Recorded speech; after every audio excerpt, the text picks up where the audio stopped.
నమస్తే అండి, నేను మీ చంద్రమౌళి. మనకి ప్రకృతి అందమైనటువంటి సౌందర్యాన్ని సృష్టించి మనకి ఆ ప్రాంతాన్ని బహుమతిగా ఇచ్చింది.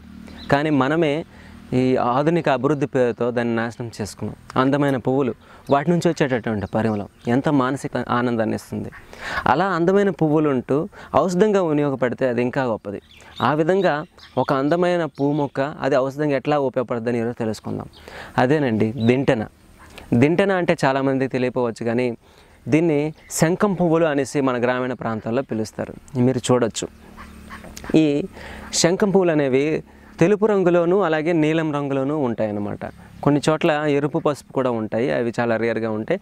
తెలుపు నీలం ఇవి చూడడానికి చాలా అందంగా ఉంటాయి, శంఖం ఆకారంలో ఉంటాయి. మీరు చూస్తూ ఉంటున్నారు ఆ ఇమేజెస్. దీన్నే అపరాజిత అని అంటారు సంస్కృతంలో. ఇది ఫాబేసి కుటుంబానికి చెందినటువంటి ఒక అద్భుతమైనటువంటి పుష్ప ఔషధ వృక్షం. దీన్నే క్లిటోరియా టెర్మేషియా అని అంటారు లాటిన్ నామము. దీనికి అనేక ఔషధ ప్రయోజనాలు ఉన్నాయి. ఉదాహరణకి ఈ పుష్పాలని రసంగా తీసుకుంటే గుండె బలానికి ఇది ఉపయోగపడుతుంది. ఎవరికైతే హార్ట్ ప్రాబ్లమ్స్, కార్డియాక్ డిసీజ్తో బాధపడుతూ ఉంటారో దీన్ని ఇంట్లో పెంచుకొని ఆ పువ్వుల యొక్క జ్యూస్ని ఒక 10 ml ప్రతిరోజు ఎంప్టీ స్టమక్తో తీసుకుంటే కనుక అద్భుతమైనటువంటి ప్రయోజనాలను కల్పిస్తాయి. అలాగే ఏకవార్షిక అంటే పుష్పాలను ఇచ్చేటటువంటి మొక్క, దీనికి చిక్కుడుకాయలు లాంటి కాయలు అనేవి కాయడం అనేది జరుగుతుంది అనమాట. ఇది ఎండిపోయిన తర్వాత ఈ మొక్కనంతా కూడా తీసుకొని మనం నీడలో ఎండబెట్టి చూర్ణం చేసుకుని ఆ చూర్ణాన్ని నిల్వ ఉంచుకుంటే కాన్స్టిపేషన్, మలబద్ధకం లాంటి సమస్యలు ఉంటాయి కనుక ఆ మలబద్ధకం సమస్యను తగ్గించడానికి అద్భుతంగా పనిచేస్తుంది. అలాగే దీన్ని ఏ సమయంలో తీసుకోవాలి, తేనెతో కానీ అలాగే వేడి నీటితో కానీ తీసుకోవచ్చు, భోజనం తర్వాత తీసుకోవాలి. అదేవిధంగా ఈ దింటిన వేర్ల యొక్క చూర్ణాన్ని పాలతో కలిపి తీసుకుంటే కనుక పురుషుల్లో వీర్య వృద్ధిని పెంచడానికి, వీర్యం యొక్క పరిమాణాన్ని పెంచడానికి ఇది అద్భుతంగా పనిచేస్తుంది.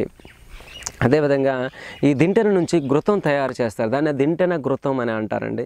ఇది ఎట్లా తయారు చేయాలి అంటే, మనం ఈ పువ్వులు ఆకులు ఈ సమూలం యొక్క స్వరసాన్ని తీసుకుంటే ఆ రసం మనము ఒక 500 ml తీసుకున్నాం అనుకోండి, మనం ఒక 150 ml ఆవు నెయ్యి తీసుకుంటాం.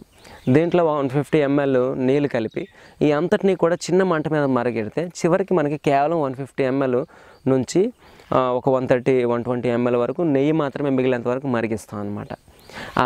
ఆ నేతిని తీసి మనం నిప్పుల మీద అంటే అగ్గి మీద పెడితే కనుక టపటపమనే శబ్దం వస్తే నీరు ఉన్నట్టు, లేకపోతే నీరు లేకపోయినట్లు. ఎప్పుడైతే నీరు లేకుండా అది మరుగుతుందో దాన్ని వెంటనే వేడివేడిగా ఉంటుండగానే వడగట్టుకొని మనం గాజు సీసాలు నిల్వ ఉంచుకోవాలి. ఇది ఎంత మంచిదంటే ఇంట్లో ఎవరైనా మానసిక రోగాలతో బాధపడుతూ ఉంటాయి అంటే అంతేకాకుండా తలనొప్పి, పార్శ్వ తలనొప్పి, పిచ్చి, అలాగే ఒక రకమైన డిప్రెషన్, యాంగ్జైటీ, అది కోపము లాంటి సమస్య, అలాగే లెర్నింగ్ డిజేబిలిటీస్ లాంటి సమస్యలతో బాధపడే వాళ్ళకి ఈ ఘృతం అనేది 2 సార్లు రోజు కూడా ఖాళీ కడుపు తీస్తూ ఉంటే కనుక అటువంటి సమస్యల నుంచి బయటపడడానికి ఇది ఒక మంచి సప్లిమెంట్గా పనికొస్తుంది. అలాగే ఈ కషాయాన్ని లోనికి తీసుకుంటే, ఈ ఆకులు లేదా ఈ మొత్తం సమూలం కషాయాన్ని మరిగించుకొని లోనికి తీసుకుంటే కనుక చర్మ రోగాలను తగ్గించడానికి, బ్లడ్ని ప్యూరిఫై చేయడానికి ఇది ఉపయోగపడుతుంది. కషాయం ఎట్లా తీసుకోవాలి, ఒక 20 గ్రాముల ఈ ఔషధాన్ని తీసుకుంటే కనుక మనం ఒక 300 ml నీరు వేసి 150 లేదా 100 ml అయ్యేంత వరకు చిన్న మంట మీద మరిగించి వచ్చినటువంటి కషాయాన్ని మోతాదు మేరకు కండ చక్కెర కానీ తాటి కలకండ కానీ కలుపుకొని తీసుకుంటే కనుక చాలా బాగా ఈ చర్మ రోగాలను తగ్గించడానికి, బ్లడ్ని ప్యూరిఫై చేయడానికి ఇది ఉపయోగపడుతుంది. ఈ విధంగా ఈ లైంగిక శక్తిని పెంపొందించడానికి ఇంట్లోనే మనం ఔషధం తయారు చేసుకొని వాడుకుంటే కనుక సులభంగా ఆ సమస్య నుంచి బయటపడి ఆనందమైనటువంటి జీవితాన్ని పొందవచ్చు. దీనికోసం చేయాల్సింది ఏంటి అంటే అశ్వగంధ దుంపలతో మనం ఈ గృహ చికిత్స చేసుకోవాలి.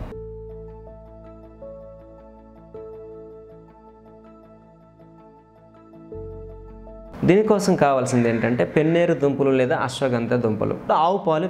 దీన్ని ఎలా చేయాలి, మనకు సరిపడినటువంటి అశ్వగంధ దుంపలను తీసుకొని ఒక మట్టి పాత్రలో కానీ ఒక స్టీల్ పాత్రలో కానీ వేసి అది మునిగేంత వరకు కూడా ఆవు పాలు వేసి కొంతసేపు నానబెట్టి దాన్ని పొయ్యి మీద పెట్టి చాలా చిన్న మంట మీద ఆ పాలంతా కూడా ఇంకిపోయేంత వరకు మనం మరిగించాలి. తర్వాత ఈ దుంపల్ని ఎండబెట్టాలి.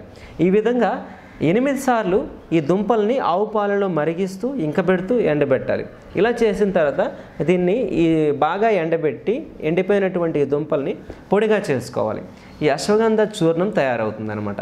ఈ చూర్ణాన్ని ఎవరైతే భోజనానికి ముందు ఆవు నెయ్యితో కానీ లేకపోతే స్వచ్ఛమైన తేనెతో కానీ కలిపి చూర్ణాన్ని 5 గ్రాముల చొప్పున తీసుకుంటే కనుక 3 పూట్లు చాలా సులభంగా స్త్రీ కానీ పురుషులు కానీ వాళ్ళు ఉండేటటువంటి లైంగిక సమస్యల నుంచి బయటపడడానికి ఇది అద్భుతంగా సహకరిస్తుంది. ఇటువంటి మరిన్ని గృహ చికిత్సల కోసం మన వీడియోలను వీక్షిస్తూనే ఉండండి.